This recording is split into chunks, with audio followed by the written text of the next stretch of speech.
Hey guys, welcome back to the DrCliffAuD vlog. This is vlog number 107, and today I want to do a little bit of a clarification on my stance on over-the-counter hearing aids. I have a colleague and friend inside of the audiology profession, Dr. Scott Frink, who practices up in Salem, Oregon. He owns a couple of clinics up there in the Salem area, but he kind of posed a question to me about, kind of my stance and how over-the-counter hearing aids fits into best practices.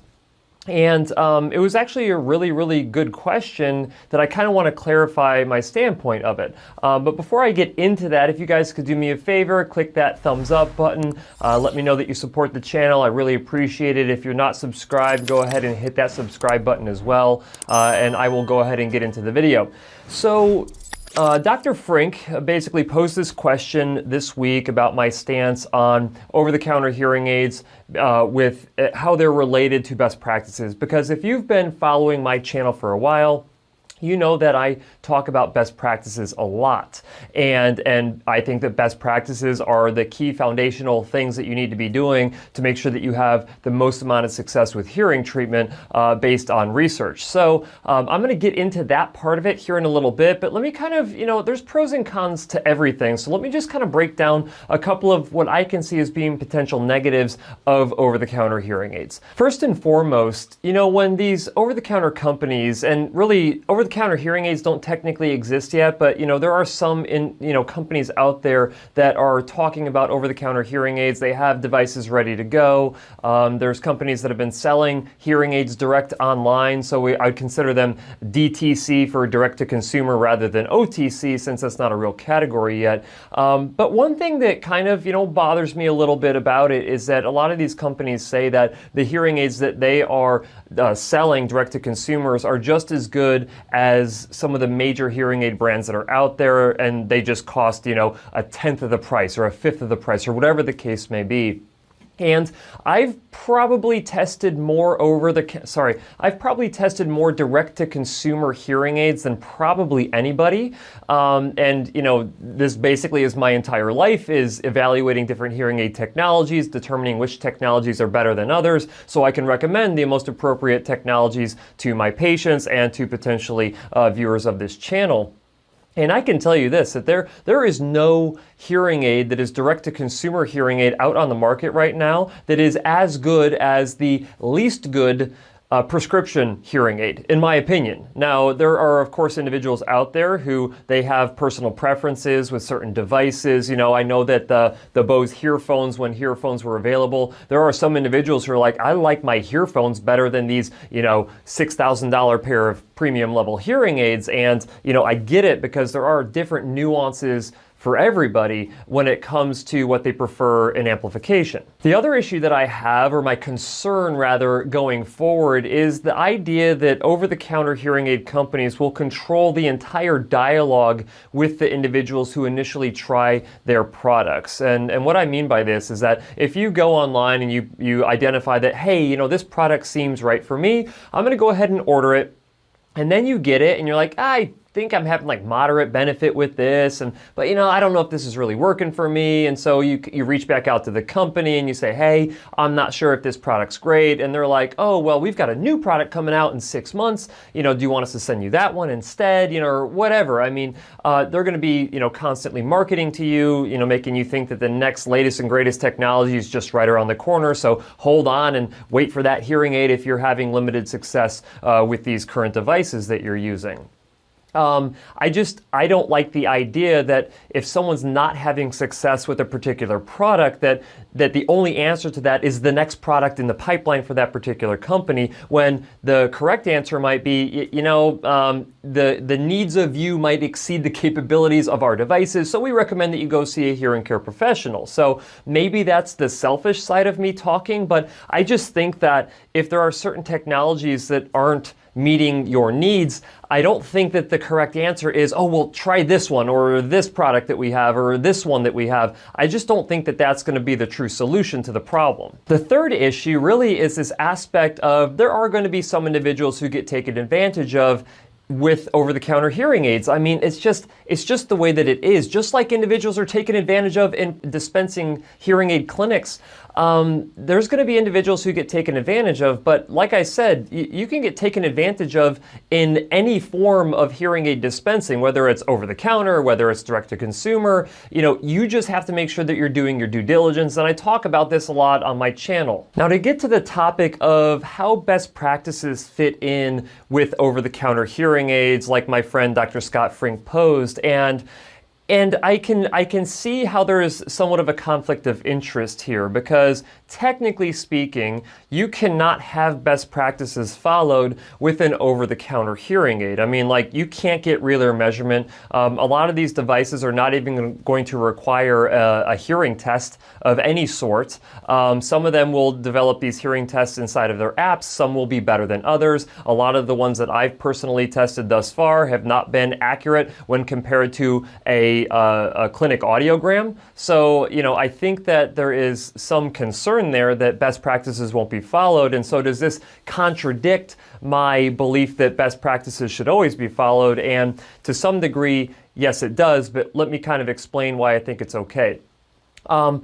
From the aspect of best practices, I think that everyone should get best practices, but there are some individuals who don't have access to best practices or who cannot afford best practices. And we have to consider this idea that accessibility and affordability is something that's important for certain individuals. And I would rather have someone forego best practices in order to get something in their ears rather than just to not do anything at all. Now, of course, if you had the choice and you could afford it, I would say absolutely hands down it would be dumb of you not to have best practices followed when getting hearing aids, whether they're prescription hearing aids that you get from an audiology clinic or hearing aids that you purchase over the counter. And which leads me to my next point here, which is you could technically take those over the counter hearing aids into a hearing care professional who follows best practices and pay whatever the cost is of that clinic to have best practices followed. Now, that could be an expensive endeavor, or it could be not that expensive of an endeavor depending on where you live and how much a particular clinic charges and how good they are at actually providing best practices. Now, the other side of this is not just best practices, but it's also this concept of person-centered care. So is it really possible for a direct-to-consumer or over-the-counter hearing aid company to provide person-centered care? And technically speaking, at least initially, I'm going to say the answer to that is no. Now, if you're not familiar with what that actually is, person-centered care, I have made a video about that particular topic that I have linked in the description of this video. You can see the thumbnail right here.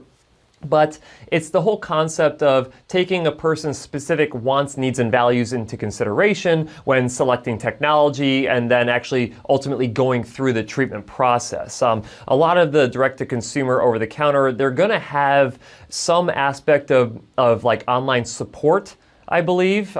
Some companies will not. But some will, and some will be able to have like a support person there to help guide you through different things. Bose is a good example of this. They have support. If you've seen my review video on the Bose sound control hearing aids, you can see that they have built into their program some amount of audiologic support. I shouldn't say audiologic support, I should say support, because they are not audiologists that are providing that support, and they are limited when it comes down to the knowledge about hearing loss and hearing treatment in that sense. So, it just depends on who you're going to get with that. On top of that, it is not a person-centered care approach to have a one-size-fits-all option, which is what a lot of these direct-to-consumer companies are going to actually have. So, can you really follow a person-centered care model as a direct-to-consumer company?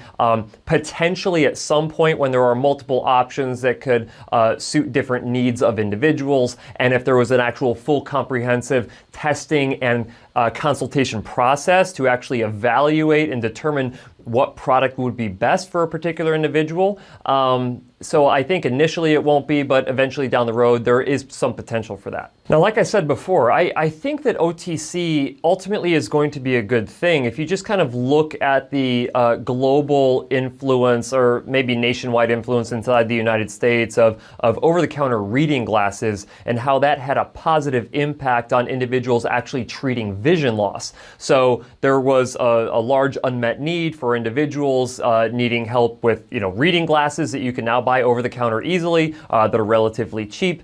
And what we saw when that happened is that individuals would go in, they would get these cheap little readers and be like, hey, I can actually see what I'm reading a lot better or a little better or whatever the case may be. And eventually it led to the, you know, if I'm getting some benefit with these, maybe I should actually go see an optometrist to have them do an evaluation on my eyes and then eventually get a legitimate pair of prescription strength eyeglasses, whether it's for reading, whether it's for far distance, whatever the case may be.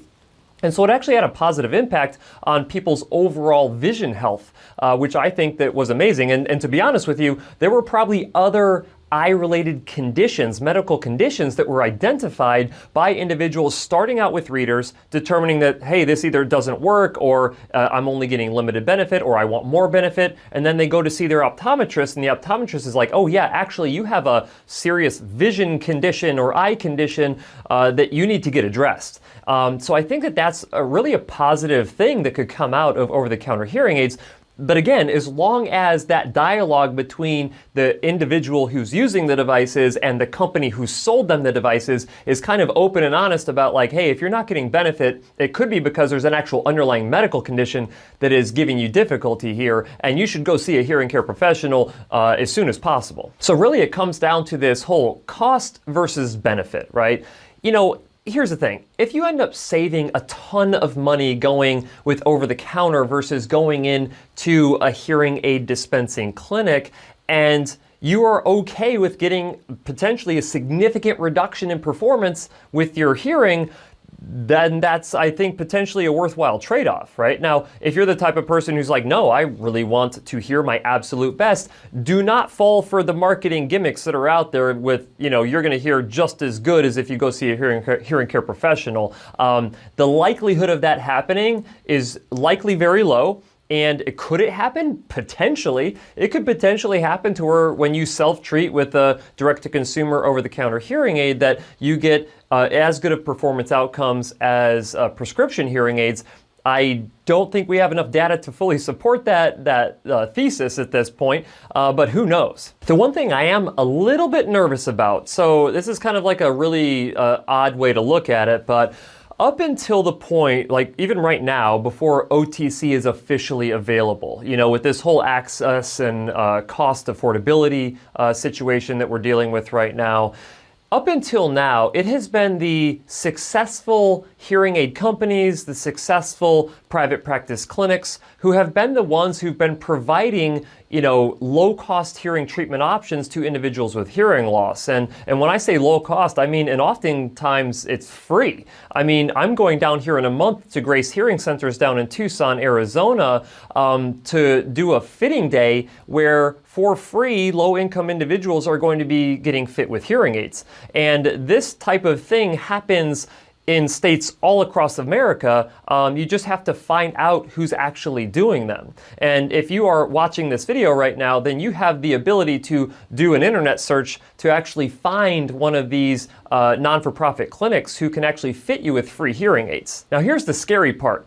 When you start to look at, okay, if these successful manufacturers and successful clinics are going to start losing business because of direct-to-consumer, they're going to have less money, which means that they're going to not be able to provide as many free services and free hearing aids to really low-income individuals. So could this have an overall extremely negative impact on really low-income individuals? The answer to that is possibly.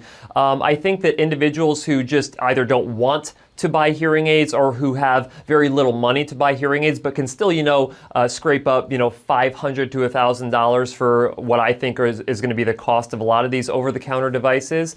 I think that group's going to be okay. I think it's going to be the really low-income individuals who can't even afford over-the-counter hearing aids that are going to be the ones who are in trouble. Because let's face it, you know, I don't know if you know of this company named Doppler Labs that went out of business. They were basically the first company who came out and sold these wireless earbuds that could amplify sound. I think they were called the Hear Ones or something like that. But that company was never profitable. Obviously, they went out of business. And I can tell you, they weren't, you know, doing charity events where they were giving away their products for free because they had no money to give away. So what does this all really come down to? From a moral standpoint, if you ask me, I think it would be immoral to say that individuals should not have accessibility and affordability of hearing treatment, okay? I think it is also to some degree immoral to tell someone that you don't need to have best practices followed when treating your hearing loss, right? Like for me, that seems like